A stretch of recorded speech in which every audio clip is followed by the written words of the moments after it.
नमस्कार दोस्तों, आइए जानते हैं उत्तर प्रदेश की आज की ताजा और बड़ी खबरें। और आप अभी यूपी के किस जिले से इस वीडियो को देख रहे, कमेंट में जरूर बताइए। वही आपने अभी तक वीडियो को लाइक और चैनल को सब्सक्राइब नहीं किया तो फटाफट से कर लीजिए ताकि यूपी की खबरें सबसे पहले आपको मिले।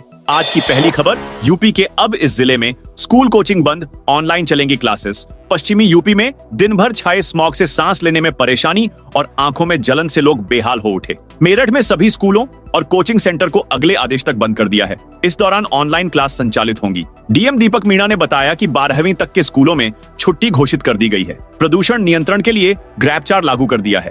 बागपत, हापुड़ और बुलंदशहर में भी मंगलवार को 12वीं तक स्कूलों में अवकाश घोषित कर दिया गया है। मेरठ में AQI 375 दर्ज किया गया। मेरठ उत्तर प्रदेश का 5वां और देश का 15वां सबसे प्रदूषित शहर रहा। मेरठ में पहली बार AQI 700 पार पहुंच गया। जय भीम नगर में रात के 9 बजे AQI 470 रहा, जबकि शाम के 6 बजे इसी केंद्र पर AQI 722 दर्ज हुआ। जबकि दिल्ली का AQI सोमवार को 494 तक पहुंचा था, जो अब तक का दूसरा सबसे खराब AQI है। राजनीतिक घमाघमी बनी है। मुख्यमंत्री योगी आदित्यनाथ ने उपचुनाव के लिए 5 दिन तक एनडीए प्रत्याशियों के समर्थन में सभाएं करके माहौल बनाया। अब सोमवार से प्रचार थम गया है। बुधवार को मतदान होना है। इस दिन सीएम योगी आदित्यनाथ रामलला के दरबार में हाजिरी लगाएंगे। प्रदेश की 9 विधानसभा सीटों पर 20 नवंबर को जब मतदान हो रहा होगा तो मुख्यमंत्री योगी आदित्यनाथ अयोध्या में मौजूद रहेंगे। वे यहां विभिन्न कार्यक्रमों में शामिल होंगे। राशन कार्ड धारकों के लिए सरकार का बड़ा तोहफा। सरकार ने राशन कार्ड धारकों और गरीब परिवारों के लिए बड़ी राहत का ऐलान किया है। सितंबर 2024 से सभी पात्र लाभार्थियों को 450 रुपए में गैस सिलेंडर मिलेगा। इस सुविधा का लाभ लेने के लिए राशन कार्ड को LPG कनेक्शन के साथ लिंक करना अनिवार्य है। जिन परिवारों का आधार कार्ड LPG ID के साथ लिंक नहीं हुआ है, वे इस सुविधा का लाभ नहीं ले पाएंगे। इसलिए जल्द से जल्द अपनी KYC पूरी कराएं। गरीब परिवारों को सीएम योगी की बड़ी सौगात, फ्री जमीन और मकान मिलेंगे। ऐसे गरीब जिनके पास न तो जमीन है और आवास, उन्हें जल्द ही छत मिल सकती है। ऐसे गरीबों की तलाश के लिए पिछले दिनों शासन ने निर्देश दिया था। इनकी तलाश हो गई है। जिले में 1066 ऐसे गरीब अब तक के सर्वे में मिले हैं जिनके पास जमीन नहीं है। इनके लिए जमीन उपलब्ध कराकर आवास की व्यवस्था का प्रस्ताव शासन को भेजा गया है। प्रधानमंत्री और मुख्यमंत्री आवास योजना के तहत ऐसे गरीबों को आर्थिक सहायता की जाती है जिनके पास जमीन तो है लेकिन आवास नहीं है। प्रदेश में ऐसे भी तमाम लोग हैं जिनके पास जमीन भी नहीं है। पिछले साल कोरांव तहसील में ऐसे लोग मिले थे, जिसके बाद शासन ने प्रदेश के सभी जिलों में सर्वे कर भूमिहीन गरीबों की सूची मांगी थी। ग्राम्य विकास अभिकरण की ओर से जिले में सर्वे किया गया तो 1069 लोग ऐसे मिले हैं जिनके पास आवास नहीं है। इन लोगों के पक्ष में ग्राम सभा की खाली जमीनों का पट्टा कर आवास बनाया जाएगा। 4000 सुरक्षा कर्मियों की निगरानी में होगा उपचुनाव। उत्तर प्रदेश के कुंद्र की उपचुनाव को सफलतापूर्वक संपन्न कराने के लिए पुलिस द्वारा जबरदस्त इंतजाम किए गए हैं। कंट्रोल रूम पर कॉल करते ही मिनटों में फोर्स मौके पर पहुंचकर बवालियों की धरपकड़ करेगी। पुलिस व प्रशासनिक अधिकारी लगातार मोबाइल रहकर पैनी नजर रखेंगे। बवालियों को किसी भी कीमत पर बख्शा नहीं जाएगा। मुरादाबाद SSP सतपाल अंतिल ने बताया कि 45 क्विक रिस्पांस टीमों का गठन किया गया है। सूचना मिलते ही मिनटों में मौके पर पहुंचेंगी। इसके अलावा ड्रोन कैमरे से भी संदिग्धों की निगरानी की जाएगी। उन्होंने कहा कि लोग बेखौफ होकर मतदान करें। चुनाव में गड़बड़ी फैलाने वालों को सीधे जेल भेजने की कार्रवाई की जाएगी। यूपी बोर्ड एग्जाम का टाइम टेबल जारी। उत्तर प्रदेश माध्यमिक शिक्षा परिषद ने हाई स्कूल और इंटरमीडिएट बोर्ड परीक्षा 2025 का टाइम टेबल जारी कर दिया है। परीक्षा 17 दिन में संपन्न कराई जाएगी। इस बार महाकुंभ भी है, जिसे देखते हुए परीक्षा की तिथियों को व्यवस्थित किया है। हाई स्कूल 10वीं और इंटरमीडिएट 12वीं की बोर्ड परीक्षाएं 24 फरवरी 2025 से 12 मार्च तक चलेंगी। परीक्षा के पहले दिन 24 फरवरी को हाई स्कूल में हिंदी और इंटरमीडिएट में सैन्य विज्ञान की परीक्षा होगी। प्राइवेट कंपनियों की खाद भी बेचेगी सरकार। किसानों का संकट दूर करने को उत्तर प्रदेश सरकार अब सहकारी समितियों पर भी निजी कंपनियों के उर्वरक बेचेगी। इसके लिए निजी कंपनियों को अपने हिस्सेदारी का 30% उर्वरक सरकारी समितियों को आवंटित करने का आदेश दिया गया है। यह जानकारी सूबे के कृषि मंत्री सूर्य प्रताप शाही ने दी। यूपी की हर न्याय पंचायत में बनेगा एक अटल विद्यालय। यूपी के 18 मंडलों में अटल आवासीय विद्यालय खुल चुके हैं। मुख्यमंत्री हर जिले में ऐसे विद्यालय बनाने की घोषणा भी कर चुके हैं, मगर अब बात उससे भी आगे निकलकर हर न्याय पंचायत तक पहुंच गई है। सूबे की हर न्याय पंचायत में एक अटल विद्यालय बनाने की योजना है। हालांकि यह आवासीय नहीं होगा, इसे लेकर शासन स्तर पर उच्च स्तरीय कवायद चल रही है। स्कूलों के डिजाइन से लेकर उनकी लागत तक सबका आकलन कराया जा रहा है। एक मोटे अनुमान के मुताबिक यदि यह स्कूल बने तो इन पर करीब 8 लाख करोड़ रुपए का खर्च आएगा। स्वयं सहायता समूहों को मिला 1.5 लाख रुपए का चेक। विकास भवन सभागार में सोमवार को 660 स्वयं सहायता समूहों को 9 करोड़ 90 लाख रुपए का डेमो चेक वितरित किया गया। प्रत्येक समूह को 1.5 लाख रुपए का चेक मिला है। कार्यक्रम के मुख्य अतिथि विधायक डॉक्टर विमलेश पासवान ने चेक वितरण के बाद कहा कि स्वयं सहायता समूह समाज के निचले तबके से जुड़कर काम कर रहे हैं। कार्यक्रम की अध्यक्षता मुख्य विकास अधिकारी संजय कुमार मीणा ने की। अखाड़ों की सजावट शुरू। कुंभ क्षेत्र में अखाड़ों की छावनी के लिए भूमि आवंटन की प्रक्रिया आरंभ हो चुकी है। संतों और साधुओं की उपस्थिति से कुंभ क्षेत्र की रौनक बढ़ गई है। मुख्यमंत्री योगी आदित्यनाथ के दिव्य और भव्य महाकुंभ के दृष्टिकोण के अनुरूप अखाड़ों को उनकी परंपरागत भूमि प्रदान की जा रही है। पहले चरण में सन्यासी और उदासीन अखाड़ों को भूमि आवंटित की गई। अखाड़ों ने अपनी भूमि पर सीमांकन और खूंटा गाड़ने की प्रक्रिया पूरी की। सरकार ने बदले नियम, अब अस्पताल में कार्यरत डॉक्टरों का नाम करना होगा सार्वजनिक। प्रदेश में अब 50 से कम बेड वाले अस्पतालों को भी डॉक्टर सहित अन्य स्टाफ का नाम सार्वजनिक करना होगा। इसके लिए उन्हें अस्पताल के बाहर डिस्प्ले बोर्ड लगानी होगी। सुरक्षा इंतजाम और कचरा प्रबंधन की व्यवस्था करनी होगी। प्रदेश में अभी तक 50 से अधिक बेड वाले अस्पतालों पर क्लिनिकल स्टैब्लिशमेंट एक्ट लागू किया गया था। अब 50 से कम बेड वाले अस्पतालों को भी इस एक्ट के सभी नियमों का पालन करना होगा। उन्हें क्लिनिकल स्टैब्लिशमेंट एक्ट के तहत अस्पताल का पंजीकरण कराना होगा।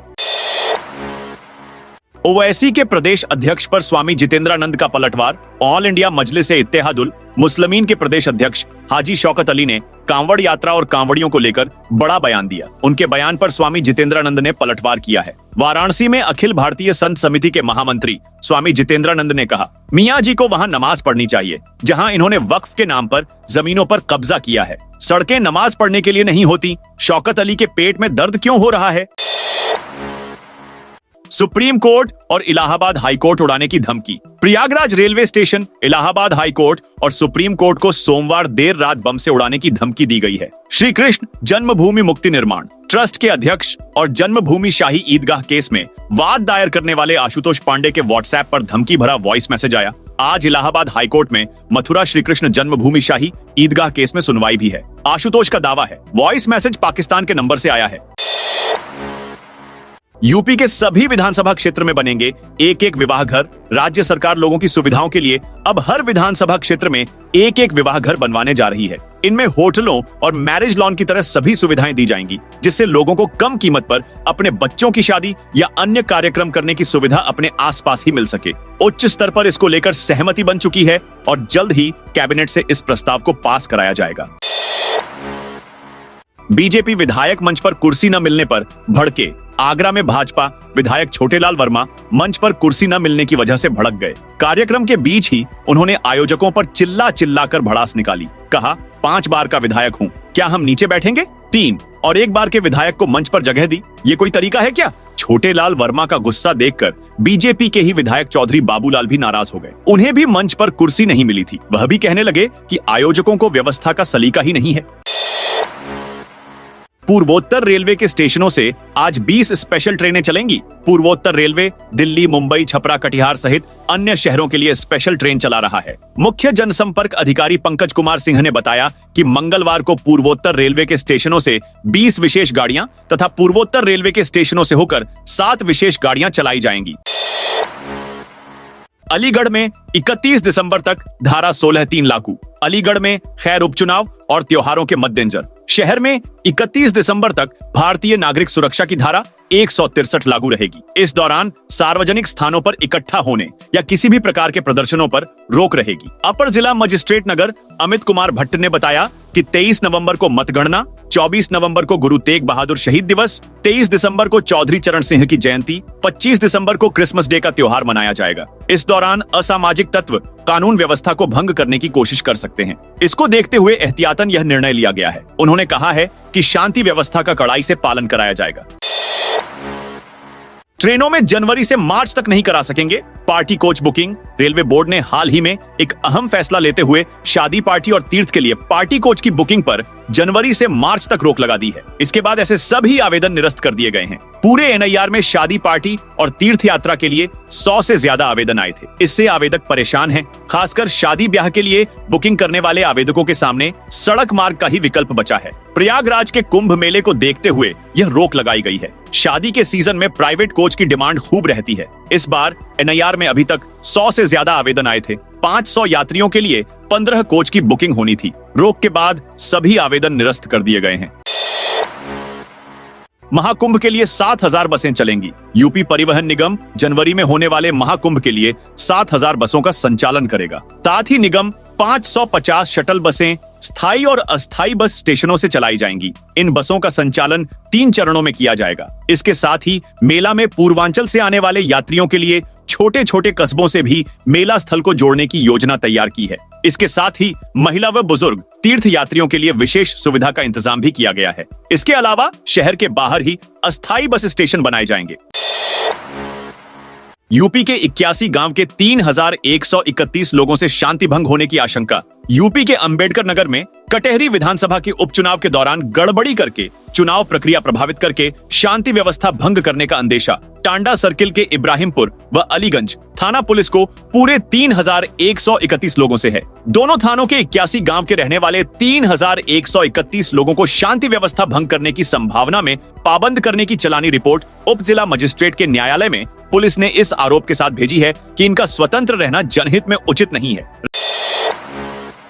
राजधानी लखनऊ में धनतेरस और दिवाली में बम्पर बिक्री के बाद अब नए साल से पहले दिसंबर में भी कारों पर बम्पर छूट मिल सकती है। कारोबारी बताते हैं कि मैन्युफैक्चरिंग कंपनियां साल के आखिर में स्टॉक क्लियरेंस के लिए बेहतरीन स्कीम लाती है। इससे सामान्य दिनों की छूट का 1.5 गुना तक डिस्काउंट मिल जाता है। हालांकि सहालक के चलते इस बार कारों की बिक्री बढ़ी है। दिसंबर में भी खूब बिक्री होने की उम्मीद है।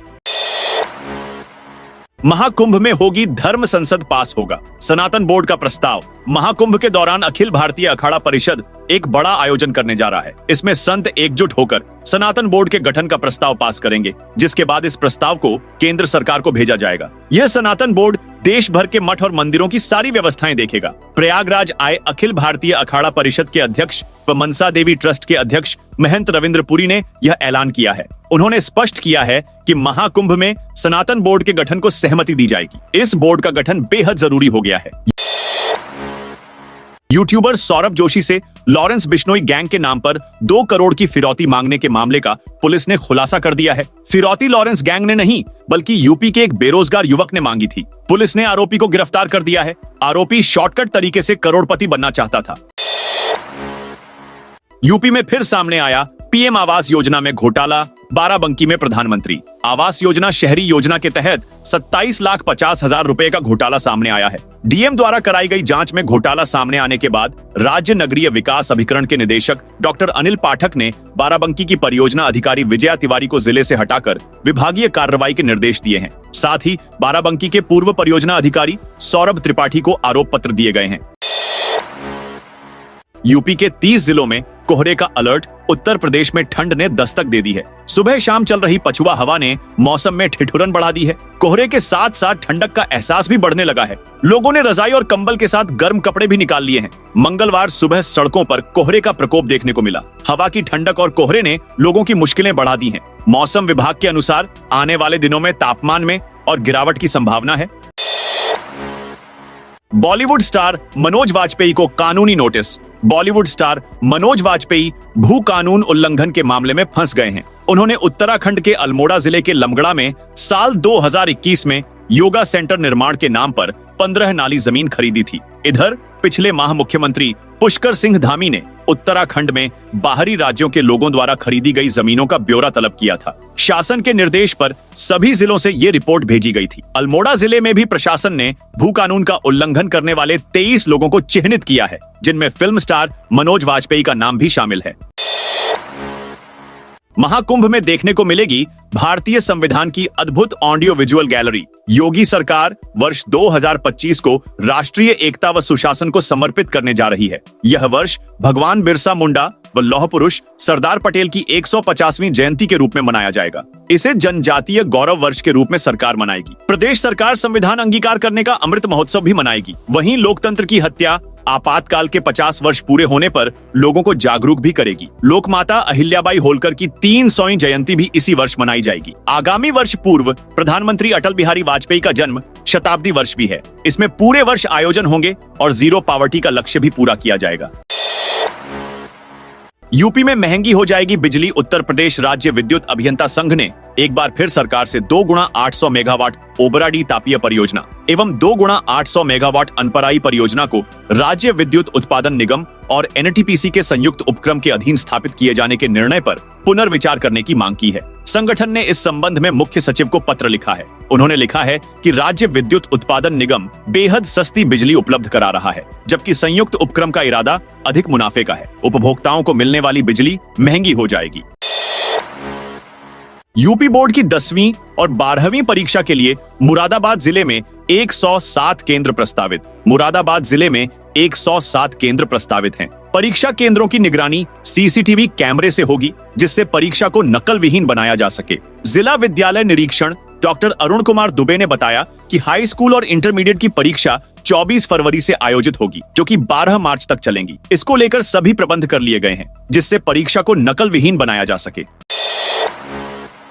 दिल्ली में प्रदूषण के बाद रोडवेज पर रोक। दिल्ली में प्रदूषण के कारण पुराने मॉडल की डीजल बसों पर लगी रोक की वजह से उत्पन्न संकट के समाधान के लिए रोडवेज बसों के फेरे बढ़ाएगा। दिल्ली रूट पर रोडवेज की रोजाना 502 सेवाएं संचालित होती हैं, जबकि दिल्ली सरकार द्वारा लागू मानकों पर केवल 286 बसें ही फिट बैठ रही हैं। प्रदूषण नियंत्रण के मानक पूरे करने वाली बसों को सीधा दिल्ली में प्रवेश करेगी। बाकी बसों की भरपाई के लिए सामान्य बसों को दिल्ली सीमा तक भेजा जा सकता है। इसके लिए बसों के फेरों को बढ़ाया जाएगा। चूंकि यूपी क्षेत्र में बसों के फेरे बढ़ने हैं, इसके लिए यूपी से भी समन्वय करना होगा।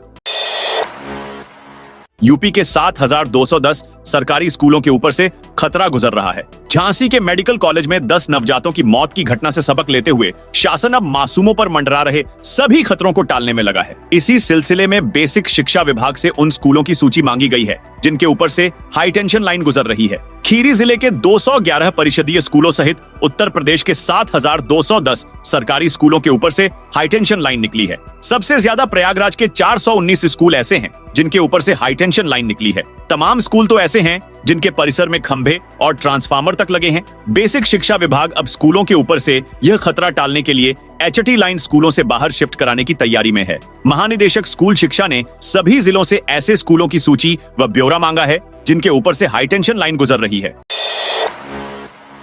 गोरखनाथ मंदिर में जबरन घुस रहा युवक पकड़ा गया। गोरखपुर स्थित गोरखनाथ मंदिर के निकास द्वार से अंदर घुसने का प्रयास कर रहे बाइक सवार एक युवक को सुरक्षा कर्मियों ने पकड़ लिया। पूछताछ करने पर वह सुरक्षा कर्मियों से ही भिड़ गया और दुर्व्यवहार करने लगा। इसके बाद पुलिस उसे पकड़कर गोरखनाथ थाने लाई। बाद में पता चला कि वह अपनी चचेरी बहन की शादी में आया था। उसने बहुत अधिक शराब पी रखी थी। बैकग्राउंड चेक करने के साथ ही पुलिस ने शांति भंग में चालान कर दिया। इसके साथ ही उसका रिकॉर्ड खंगाला जा रहा है।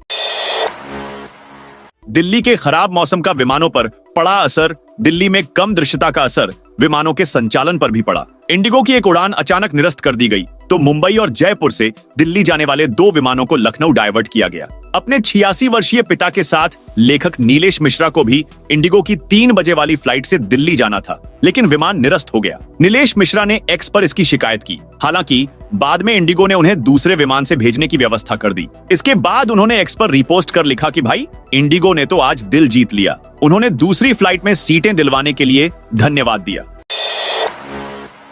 न्यायिक अधिकारी की गाड़ी का पीछा करने वाले कुख्यात सुंदर भाटी गैंग की कार बोलेरो नहीं थी। 250 से अधिक कैमरे खंगालने के बाद पुलिस की जांच में यही स्पष्ट हुआ है। अब पुलिस घटनास्थल के दौरान वहां से गुजरी सफेद रंग की कारों को तलाश रही है। फर्रुखाबाद में ईसी एक्ट की विशेष अदालत के न्यायाधीश डा अनिल कुमार सिंह 29 अक्टूबर को नोएडा जा रहे थे। खैर के गोमत चौराहा को पार करते ही सफेद रंग की बोलेरो सवार 5 लोगों ने पीछा शुरू कर दिया। कई बार रास्ते में गाड़ी को रोकने का प्रयास किया। कार सवार लोगों ने गाली गलौज की और हथियार तान दिया। जब न्यायिक अधिकारी ने सोफा पुलिस चौकी के सामने कार रोकी तो आरोपित यू टर्न लेकर भाग गए। जंगल से निकलकर फैक्ट्री में टहल रहा था तेंदुआ। यूपी के अमरोहा के डिडौली क्षेत्र में तेंदुए की दहशत बरकरार है। मंगलवार को चौधरपुर स्थित एक फैक्ट्री के परिसर में सफाई कर रहे मजदूरों के सामने झाड़ियों से निकलकर तेंदुआ खड़ा हो गया। यह देख सभी के होश उड़ गए। घबराए मजदूरों ने वहां से भागकर किसी तरह अपनी जान बचाई। कुछ ही देर में मौके पर लोगों की भीड़ जमा हो गई। वन अफसरों ने तेंदुए को पकड़ने के लिए जाल के अलावा पिंजरा लगाया है। वहीं तेंदुआ देखे जाने के बाद से लोगों में दहशत का माहौल है। उपचुनाव की वोटिंग के ठीक पहले लाल कार्ड ने मचाई सियासी हलचल। अखिलेश यादव ने एक लाल कार्ड की तस्वीर साझा करते हुए आरोप लगाया कि अधिकारी इस कार्ड का उपयोग मतदाताओं पर दबाव बनाने के लिए कर रहे हैं। उन्होंने इसे प्रशासनिक पक्षपात का प्रमाण बताते हुए चुनाव आयोग से इस मामले पर तत्काल कार्रवाई की मांग की। इन उपचुनावों में जिन 9 सीटों पर मतदान होना है उनमें कटेहरी, अंबेडकर नगर, करहल, मैनपुरी, मीरापुर, मुजफ्फरनगर, गाजियाबाद, मजवा, मिर्जापुर, सीसामऊ, कानपुर, खैर, अलीगढ़, फूलपुर, प्रयागराज और कुंद्रकी, मुरादाबाद शामिल हैं। 8 सीटें मौजूदा विधायकों के लोकसभा के लिए चुने जाने के कारण खाली हुई हैं और सीसामऊ सीट पर सपा विधायक इरफान सोलंकी को आपराधिक मामले में दोषी ठहराए जाने के कारण उपचुनाव हो रहा है। साथियों, ये थी उत्तर प्रदेश की दिन भर की ताजा और बड़ी खबरें।